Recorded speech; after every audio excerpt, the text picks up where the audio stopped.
Trump administration હાલ મિનેસોટામાં જે immigration enforcement કરી રહ્યું છે તેને જોઈને એ સમજવાની ભૂલ ન કરશો કે માત્ર સોમાલિયન્સને જ અમેરિકા ટાર્ગેટ બનાવી રહ્યું છે.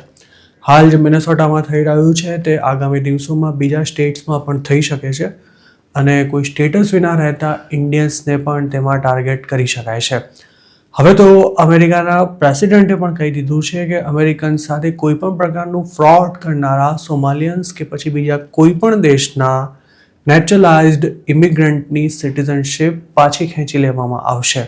ડેટ્રોઇટ ઇકોનોમિક ક્લબમાં તાજેતરમાં જ એક સ્પીચ આપતા ટ્રમ્પે મૂળ સોમાલિયન ડેમોક્રેટિક કોંગ્રેસવુમેન એલ્હાન ઓમરને ટાર્ગેટ કરતા કહ્યું હતું કે તેમના દેશમાં ન સરકાર છે, ન મિલિટરી છે કે ન તો પોલીસ છે.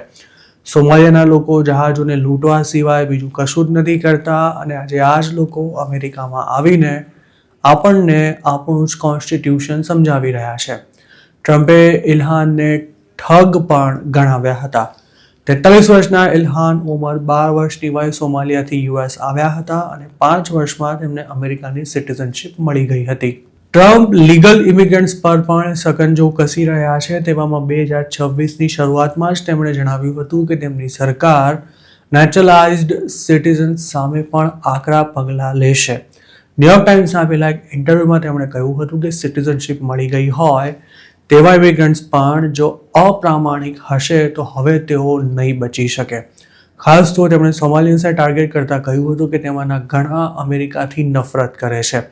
સાથે જ તેમણે એમ પણ જણાવ્યું હતું કે તેમની સરકાર સિટીઝનશિપ પાછી ખેંચી લેવાના ધારાધોરણો નક્કી કરવા પર કામ કરી રહી છે અને આ કાર્યવાહી માત્ર સોમાલિયન્સ કે પછી બીજા કોઈ ચોક્કસ ફોરેન બોર્ન અમેરિકન સિટીઝન્સ પૂરતી મર્યાદિત નથી રહેવાની. જે પણ ઇમિગ્રન્ટ અમેરિકાનો સિટીઝન બની રહેવાને લાયક નહીં હોય તેને સિટીઝનશિપ ગુમાવવી પડશે તેવી પણ ટ્રમ્પે આ ઇન્ટરવ્યુમાં સ્પષ્ટતા કરી હતી.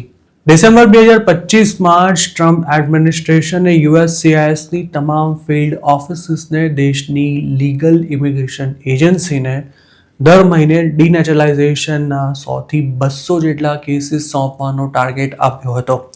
અમેરિકાના કાયદા અનુસાર સિટીઝનશિપ માટે અપ્લાય કરતી વખતે ફ્રોડ કરનારા કે પછી પોતાની ક્રિમિનલ હિસ્ટ્રી છુપાવનારાને જ ડિનેચરલાઇઝ કરી શકાય છે. જોકે અત્યાર સુધીમાં મુઠ્ઠીભર લોકો સામે જ આ કાર્યવાહી થઈ શકી છે. જો કોઈની સિટીઝનશિપ પાછી ખેંચી લેવાય તો પણ તેને અમેરિકાથી ડિપોર્ટ કરવું મુશ્કેલ હોય છે કારણ કે તેણે પોતાની મૂળ સિટીઝનશિપ સરેન્ડર કરી દીધી હોય તો હોમ કન્ટ્રી તેને પાછો સ્વીકારવા માટે બંધાયેલી નથી.